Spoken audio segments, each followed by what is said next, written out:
Iconic viewers வணக்கம் and welcome to our channel Icon. இன்னைக்கு இந்த வீடியோ ரொம்பவே ஸ்பெஷலா இருக்க போகுது. ஏனா இன்னைக்கு நம்ம சூப்பர் ஸ்டார் ரஜினி சாரோட பர்த்டே. நம்ம சூப்பர் ஸ்டாரோட பர்த்டே 12 அப்படிங்கிறதுனால அவரோட சினிமா வாழ்க்கையில நடந்த பலருக்கும் தெரியாத 12 சூப்பரான விஷயங்களை தான் இந்த வீடியோல நம்ம பார்க்க போறோம். சோ அதுக்கு முன்னாடி ரஜினி சார் எங்களோட ஐகான் சேனல் சார்பா உங்களுக்கு இனிய பிறந்தநாள் வாழ்த்துக்கள்.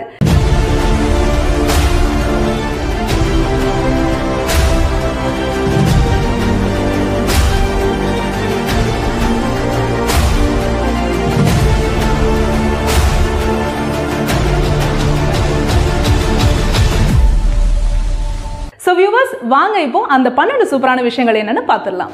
இயக்குனர் சிகரம் கே பாலச்சந்தர் சார் கிட்ட கன்னட டயலாக் பேசி நடிச்சு காட்டி வாய்ப்பு கேட்ட நம்ம சூப்பர் ஸ்டார் கிட்ட தமிழ் கத்துக்கோ வாய்ப்பு தரேன்னு பாலச்சந்தர் சார் சொன்னது ஒரு படத்துக்கு இல்லைங்க, 3 படத்துக்காம். ஆமாங்க, அபூர்வ ராகங்கள், 3 முடிச்சு, அவள் ஒரு தொடர்கதையோட தெலுங்கு வெர்ஷன் மொத்தம் 3 படத்துக்கும் சேர்த்து தான் நம்ம சூப்பர் ஸ்டாரை ஒப்பந்தம் பண்ணினாராம். நம்ம சூப்பர் ஸ்டாருக்கு ரொம்பவும் பிடிச்ச கிழமைனா அது ராகவேந்திர சாமிக்கு உகந்த நாளான வியாழக்கிழமை தான். அப்படி இருக்கும்போது அபூர்வ ராகங்கள்ல நடிக்கிறப்போ முதல்ல கேமரா முன்னாடி நிக்க போறோம், அதனால அது வியாழக்கிழமையா இருந்தா நல்லா இருக்குமேன்னு சூப்பர் ஸ்டார் ஆசைப்பட்டிருக்காரு. ஆனா ஷூட்டிங் திங்கக்கிழமை ஃபிக்ஸ் ஆச்சு. ஏதோ சில காரணத்தினால அந்த ஷூட்டிங் கேன்சல் ஆயிடுச்சு. திரும்பவும் செவ்வாய்க்கிழமை ஷூட் ஃபிக்ஸ் ஆகுது. ஆனா அன்னைக்கு நம்ம சூப்பர் ஸ்டாருக்கு ஷாட்டே வரல. அதுக்கப்புறம் சரி புதன்கிழமை மதியம் வந்துரு, உன்னோட ஷாட்டை எடுத்துடலான்னு கேபி சார் சொல்ல புதன்கிழமை அன்னைக்கும் மழை பெஞ்சு ஷூட் கேன்சல் ஆயிடுச்சு. ஸோ ஃபைனலா நம்மளோட சூப்பர் ஸ்டார் ஆசைப்பட்ட மாதிரியே வியாழக்கிழமை அன்னைக்கு தான் தன்னோட ஃபர்ஸ்ட் ஷாட்டை நடிச்சாராம். நம்ம சூப்பர் ஸ்டாரை சினிமாவில் அறிமுகப்படுத்தினது என்னவோ கேபி சாரா இருந்தாலும் அவரை வச்சு குறுகிய காலத்துல அதிக படங்கள் பண்ணது என்னமோ டைரக்டர் எஸ்பி முத்துராமன் சார். அவரோட டைரக்ஷன்ல ஒரு தடவை பிரியா படம் பண்றப்போ போட் சேசிங் அண்ட் ஃபைட் சீன்ல சூப்பர் ஸ்டாரை க்ளோஸ் அப்ல காட்டிட்டு லாங் ஷாட்ல டூப் போடலாம்னு இருந்தாங்களாம். ஆனா நம்ம தலைவர் ஏன் அவங்க மட்டும் மனுஷன் இல்லையா, அவங்க உயிர் ரிஸ்க்ல இருந்தா பரவாயில்லையா, அதெல்லாம் முடியாது, நான் தான் இதை பண்ணுவேன்னு நீச்சல் கூட தெரியாத நம்ம சூப்பர் ஸ்டார் 1 மணி நேரத்துல போட் ஓட்ட கத்துக்கிட்டு அந்த ஃபைட் சீனை நடிச்சு முடிச்சாராம். நம்ம சூப்பர் ஸ்டாரோட சூப்பரான குவாலிட்டிஸ்ல ஒண்ணு அவரோட எளிமை. அதுக்கு காரணமும் அவரோட குருநாதரான கேபி சார் தான். ஒரு முறை பிலிம் இன்ஸ்டிடியூட்ல நம்ம சூப்பர் ஸ்டார் படிச்சுட்டு இருந்த காலத்துல கெஸ்ட் லெக்சரரா அங்க வந்த கேபி சார் கிட்ட முதல்ல ரஜினி கேட்டது, நடிப்பை தவிர ஒரு நடிகர் கிட்ட வேற எந்த குவாலிட்டியை நீங்க எதிர்பார்ப்பீங்கன்னு. அதுக்கு பாலச்சந்தர் சார் நடிகர்கள் படத்துக்கு வெளியே நடிக்க கூடாதுன்னு சொன்னாராம். அந்த வார்த்தையை மதிச்சுதான் இப்போ வரைக்குமே நம்ம சூப்பர் ஸ்டார் ஸ்கிரீனுக்கு வெளியே அவ்வளோ சிம்பிளா இருக்காரு. நம்ம சூப்பர் ஸ்டாருக்கு எப்பவுமே வில்லனா நடிக்கணும்னு தான் ஆசையாம். அவரோட பிலிம் இன்ஸ்டிடியூட் நண்பரான அசோக் அவர்கிட்ட நான் ஹீரோ ஆனா நீ தான் வில்லன்னு சொல்லிக்கிட்டே இருப்பாராம். அதுக்கு நம்ம சூப்பர் ஸ்டார் ஹீரோனா குறிப்பிட்ட வயசு வரைக்கும் தான் ஹீரோவா நடிக்க முடியும், அதனால நான் வில்லனா மட்டும்தான் நடிப்பேன், எவ்வளோ வயசானாலும் நான் வில்லனா நடிச்சுக்கிட்டே இருப்பேன் அப்படின்னு சொல்லுவாராம். அதனாலதான் அவரோட சினிமா வாழ்க்கையில வில்லன் நடிகரா அறிமுகமானாரு. ஆனா விதியை பாருங்களேன், அவர் ஹீரோவாகி இந்த வயசுலயும் கொஞ்சம் கூட மவுசு குறையாம இன்னும் ஹீரோவாவே நடிச்சிட்டு இருக்காரு. 16 வயது நிலை படத்துக்கு முன்னாடி நம்ம சூப்பர் ஸ்டார் பல படங்கள் நடிச்சிருந்தாலும் இந்த படத்துல அவர் நடிச்ச பரட்டை கதாபாத்திரம் பெரிய பெயரை வாங்கி கொடுத்துச்சு.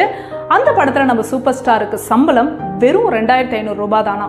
இயக்குனர் பாரதி ராஜா இந்த படத்துல சூப்பர் ஸ்டாரை நடிக்க வைக்க அவர் அணுகுனப்போ அவர் கேட்ட சம்பளம் 5000 ரூபாய்.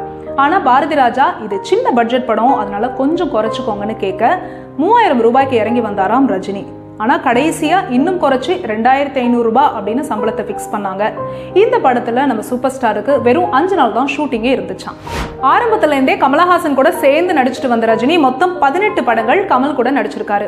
அதுலயும் 16 படங்கள் 1975 இருந்து 1979 வரைக்கும் இந்த 4 வருஷம் இடைப்பட்ட நாட்கள்ல நடிச்சிருக்காரு. அலாவுதீனும் அற்புத விளக்கும் படத்தப்போ நடந்த ஒரு சின்ன மனக்கசப்பு தான் அதுக்கப்புறம் 2 பேரும் சேர்ந்து நடிக்காம தனித்தனியா நடிக்க வழிவகுத்துச்சான். சூப்பர் ஸ்டார் யாருன்னு கேட்டா சின்ன குழந்தையும் சொல்லும்னு பாட்டே இருக்கு. ஆனா அந்த சூப்பர் ஸ்டார் பட்டம் அவருக்கு எப்படி வந்துச்சுன்னா, அது வரைக்கும் வில்லனா நடிச்சிட்டு இருந்த ரஜினி பைரவிங்கிற படத்துல ஹீரோவா ஆகுறாரு. அது வரைக்கும் ஹீரோனா கலரா இருக்கணும் அழகா இருக்கணும்ன்ற விதியை உடைச்சு ஹீரோவா ஆகிற இவரையும் இவர் நடிக்கிற படங்களையும் எல்லாரும் திரும்பி பார்க்கணுங்கிறதுக்காக அந்த பைரவி படத்தோட விநியோகஸ்தரான தானு சார் தான் ரஜினிக்கு சூப்பர் ஸ்டார்ங்கிற பட்டத்தை கொடுக்குறாரு.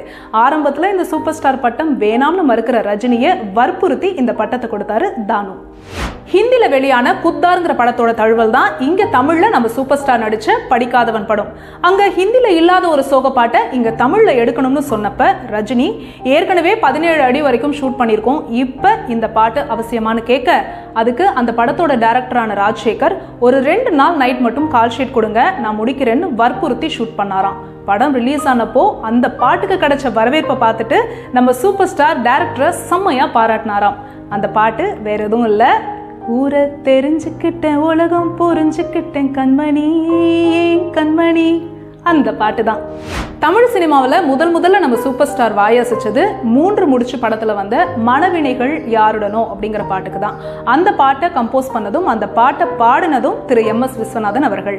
ஆனா ரஜினியை முதலா பாடகரா பாட வச்சது நம்ம இசைஞானி இளையராஜா சார் தான். மன்னன் படத்துல வந்த அடிக்குது குளிரு அந்த சாங் தான். அதே மாதிரி நம்ம சூப்பர் ஸ்டாரோட வாயசைவுக்கு முதல்ல இசைஞானி குரல் கொடுத்தது பணக்காரன் படத்துல வந்த உள்ளுக்குள்ள சக்கரவர்த்தி பாட்டுக்கு தான். மனிதன் படத்துல நடிக்க ஒப்பந்தமானப்போ ஒரு பெரிய தொகையை சம்பளமா ரஜினி கேட்க அது அந்த படத்தோட தயாரிப்பாளரான AVM சரவணனும் கொடுக்க ஒத்துக்கிட்டாரு.